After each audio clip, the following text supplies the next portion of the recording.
VK news, राष्ट्र के नाम। यकसा सिविल कोड वो इस देश की जरूरत नहीं है। अगर मेरा बेटी के लिए यूसीसी का कब्ज है तो वो कब्ज मुसलमान का बेटी को भी होना चाहिए। नमस्कार, स्वागत है आप सभी का वीके न्यूज पर। मैं हूं आपके साथ चेतन पाठक। देश में क्या सबके लिए एक कानून नहीं होना चाहिए? क्या देश में शरिया के नाम पर मुस्लिम महिलाओं पर जो ज्यादती हो रही है वो बंद नहीं होनी चाहिए? इन सवालों के जवाब यकीनन हां में होंगे, लेकिन भारत में समान नागरिक संहिता लागू होनी चाहिए या नहीं, इस मुद्दे पर अभी भी बहस चल रही है। दरअसल मोदी सरकार ने देश में यूसीसी यानी कॉमन सिविल कोड लाने की तरफ कदम बढ़ा दिए हैं, जिसके बाद से ही मुस्लिम पर्सनल लॉ बोर्ड और कुछ कट्टरपंथी इसके विरोध में उतर आए हैं। एआईएमआईएम नेता असदुद्दीन ओवैसी तो पहले दिन से इसके खिलाफ है। दरअसल समान नागरिक संहिता वो कानूनी दस्तावेज होगा जिसके बाद भारत के हर नागरिक को समान अधिकार मिलेंगे, चाहे वो हिंदू हो या मुस्लिम, सिख है या फिर ईसाई। सबको देश में कानून एक नजर से देखेगा। इसमें ओवैसी साहब को और देश के कुछ मुस्लिमों को क्या दिक्कत है, ये समझ से परे है। अभी हाल ही में मुस्लिम पर्सनल लॉ बोर्ड ने इसका विरोध करते हुए पीएम मोदी और यूपी के सीएम योगी को एक पत्र लिखा और इसे लागू ना करने की अपील की। वहीं अब एआईएमआईएम के नेता ओवैसी ने इस पर बयान देते हुए कहा है कि समान नागरिक संहिता की इस देश में कोई जरूरत ही नहीं है। जहां तक गोवा में यूसीसी की बात है, उसमें कहा गया कि अगर किसी हिंदू पुरुष की पत्नी 30 साल की उम्र तक किसी लड़के को जन्म नहीं देती है तो वह व्यक्ति दूसरी शादी कर सकता है। क्या सरकार इस तरह की यूसीसी को पूरे देश में लागू करना चाहेगी? देश के लॉ कमीशन ने भी अपनी रिपोर्ट में कहा है कि मुल्क में समान नागरिक संहिता को लागू करने की कोई जरूरत नहीं है।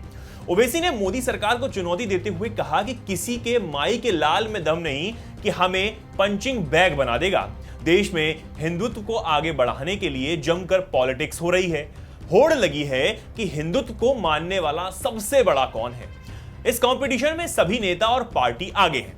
अब ओवैसी के इस बयान पर असम के सीएम हेमंत बिस्वा शर्मा ने अपने ही अंदाज में ओवैसी को जवाब दिया। हेमंत बिस्वा शर्मा ने ओवैसी पर पलटवार करते हुए ऐसा आईना दिखाया कि शायद इसके बाद वे यूसीसी पर बात करना बंद कर दें। देखिए, यूसीसी में तो जितना मुसलमान लोगों को मिला, सब लोग चाहते यूसीसी हो। कोई मुसलमान लड़की नहीं चाहते कि मेरा हस्बैंड मेरा 3 छोटे वाइफ लेके आए। कोई नहीं चाहते। ये तो हमको पूछने का बात नहीं है। आप हर मुसलमान लेडीज को पूछिए, कोई नहीं चाहते कि मेरा हस्बैंड 3 शादी करे। कौन चाहेगा? तो ये यूसीसी मेरा समस्या नहीं है, ये मुसलमान माँ और महिलाओं का समस्या है। अगर समाज में मुसलमान महिला और माँ को कोई दिन जस्टिस मिलना होगा तो ये ट्रिपल तलाक कानून का बाद यूसीसी भी होना ही पड़ेगा।